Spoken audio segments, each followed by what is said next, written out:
শিবরাত্রি বন্ধুরা, দেখো কি কি বাজার করে নিয়ে আসছে। এই যে মাছ নিয়ে আসছে, বোয়াল মাছ, কত বড় দেখ মাছটা। ওজন হচ্ছে 1 কিলো 200 গ্রাম। আর এই যে মাংস নিয়ে আসছে, পোলট্রির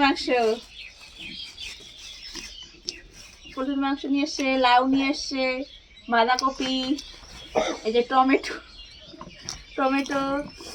শসা,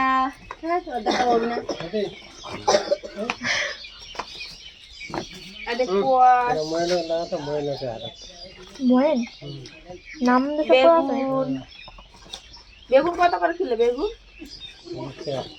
20 টাকা কিলো। কল্লা একবার বাজার করে নিয়ে আসলো। এখন এই যে লাউ শাক নিয়ে এসছে।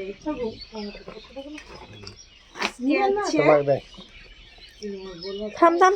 বোয়াল মাছের রসা, আর হচ্ছে পোলট্রির মাংস রান্না হবে। কত বড় মাছ, সেই বড় মাছটা, এই যে মাছ, অনেক বড় মাছটা। মাথাটা এতে দিয়ে বাঁধাকপি, এই যে লাউটা বন্ধ করবে মাথাটা দিয়ে। টাটা।